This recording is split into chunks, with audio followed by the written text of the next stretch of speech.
расман муҳорибаи рейтингӣ дар вазни нимёна байни 12-ум рақами рейтинг Кевин Холланд бо рекорди 25.9 ва 14-ум рақами рейтинг Джек Маддалена бо рекорди 15.2 рӯзи 16 сентябр дар турнири UFC Fight Night. Ассалому алайкум дӯстон, хуш омадем ба шабакаи мо. Дар навори имрӯза оиди тозатарин ва муҳимтарин хабарҳо аз ҷаҳони ММА гап мезанем. Моро бо лайк ва комментариҳои худ дастгирӣ кунед. Мо боша наворро оғоз мекунем.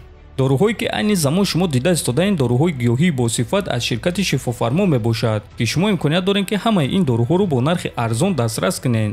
доруҳо барои хунукзадагӣ ва қавӣ кардани мардонагӣ, барои фарбе ва харобшавӣ, барои ришу мӯйсарбарорӣ, барои дарди дил, дарди мушакҳо ва ҳамчунин равғани сиёҳдона ки пайғамбар саллаллоҳу алайҳи васаллам гуфта буд ки ба ғайр аз марг ба ҳамаи дигар дардҳо даво мебахшад. худи ҳозир ба номерҳои дар рӯи экран буда занг зада доруҳои даркории худро харидорӣ кунед ва ҳатман аз номи канали Паҳлавон гап занед. ҳамин гуна шумо ҳам доруҳои даркории худро ба даст меоред ва ҳам канали моро сахт дастгирӣ мекунед. чемпиони пешинаи UFC дар вазни 61 кг Алҷамин Стерлинг оиди мағлубияташ дар муҳориба зидди Шон О'Мелли фикрашро баён кард.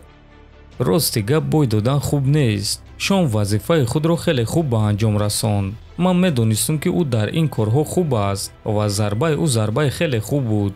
ман иштибоҳ кардам ва О'Мелли ин хатогиро ба фоидаи худ истифода бурда тавонист. ман фикр мекунам ки довар муҳорибаро барвақттар манъ кард. ман ҳаракат карда истода будам. ман кӯшиш кардам ки ба по бархезам ва вақте ки муҳорибаро манъ кардан ман ба худ будам. оё дар ин кор доварро гунаҳгор карда мешавад ё не? фикр мекунам ки барои ӯ душвор буд баҳо додан ки ман дар чӣ гуна ҳолат қарор дорам, чӣ қадар вазъияти ман вазнин аст ва боз ӯ маро ягон вақт дар чунин ҳолат дидагӣ набуд. кори шудагӣ шуд. бой додан хуб нест, махсусан дар муҳориба зидди О'Мелли, гуфтааст Стерлинг. дӯстон, ман фикр мекунам ки Алҷамин Стерлинг Шон О'Меллиро ҳамчун рақиб ҷиддӣ қабул накард ва ана натиҷа. ҳамчунин президенти UFC Дана Вайт оиди ин муҳориба ва оиди Шон О'Мелли фикрашро баён кард. дар ин ширкат Дана Вайт ягон касро пеш намебарад. О'Мелли имконияти муҳорибаи унвонии худро гирифт, чунки ӯ ин чизро сазовор шуд. шумо дуюм рақами рейтинг шуда наметавонед агар ки ин чизро сазовор набошед. шумо соҳиби муҳорибаи унвонӣ намешавед агар ки ин чизро сазовор набошед.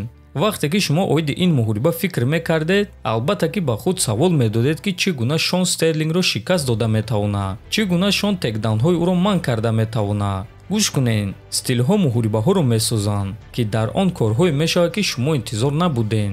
шумо аз ман чӣ шунидан мехоҳед? Шон ӯро ба нокаут равон кард. ӯ зарбаи худро ба нишон расонда рақибро манъ кард ва ин кори олиҷаноб буд.